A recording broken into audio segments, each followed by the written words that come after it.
中國人有句話，善惡到頭終有報，睇嚟天理昭昭，報應嚟得幾快啊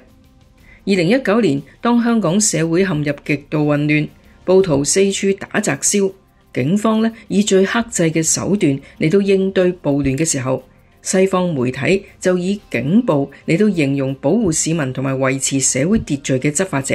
而西方政客呢，甚至將香港市面火光紅紅嘅慘況美化成為追求民主自由嘅美麗風景線。而今日指鹿為馬嘅報應嚟啦！上個星期五，美國移民與海關執法局呢就突襲加州洛杉磯多個地方，包括購物中心同埋工廠，逮捕至少110個非法移民，引發當地民眾嘅不滿。洛杉磯呢連日就爆發大規模示威，過千人呢圍堵住拘留中心同埋國土安全部，同警方爆發衝突。示威者焚燒美國國旗，設置路障，搶掠燒車，向聯邦車輛掟石。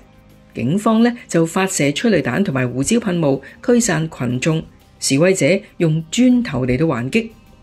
呢個畫面係咪好似曾相識呢？老實講，同我哋2019年嘅黑暴日子比較，仲係屬於小兒科呢。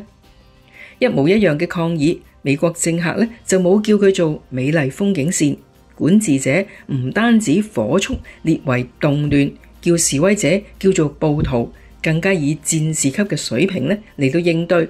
總統特朗普喺騷亂發生之後嘅第二日呢，就簽署咗備忘錄，繞過加州州長，引用鎮壓暴亂嘅聯邦權力，調動咗2000個國民警衛軍去到洛杉磯支援鎮壓嘅行動。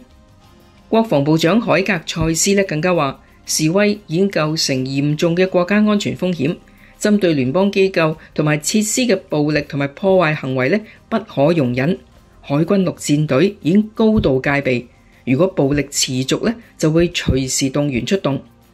特朗普亦都話，公民一旦遇到危險，當局必定強硬回應。佢亦都宣布禁止示威者戴口罩。應對社會騷亂，美國手段呢就係用現役嘅軍人嚟到對付國民。諗下當年我哋現役嘅軍隊喺度做乜嘢？如果大家仲記得當日駐港部隊踏出軍營呢，就係幫忙清理路障同埋一地嘅頹垣破磚。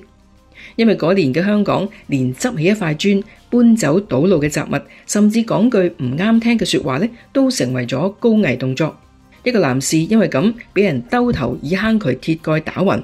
一個伯伯被燒成火人，一位的士司機被拖出車外打到重傷，一個過路人被飛磚掟腦而死亡。而嗰個時候，全世界包括我哋嘅管治者，仍然叫嗰場暴亂叫做社會運動，叫嗰啲殺人傷人嘅暴徒叫做和平示威者。即使今日仲有好多香港人唔敢將2019騷亂叫做黑暴。當美麗嘅風景線燒到自己頭上，只係2日嘅時間，美國管治者已經恐嚇要出動海軍陸戰隊啦。可憐我哋嘅風景線燒咗前後2年，大家仲好溫柔咁叫佢做社會事件。洛杉磯嘅暴亂係上天俾世人嘅啟示，香港人係時候改口，將黑暴2個字寫入去我哋嘅歷史裏邊。如果中意我哋嘅影片，請你撳 like 同埋 share 俾身邊嘅朋友。想收到我哋最新嘅影片，記得訂閱我哋嘅頻道同埋撳埋個鈴鈴啊！多謝。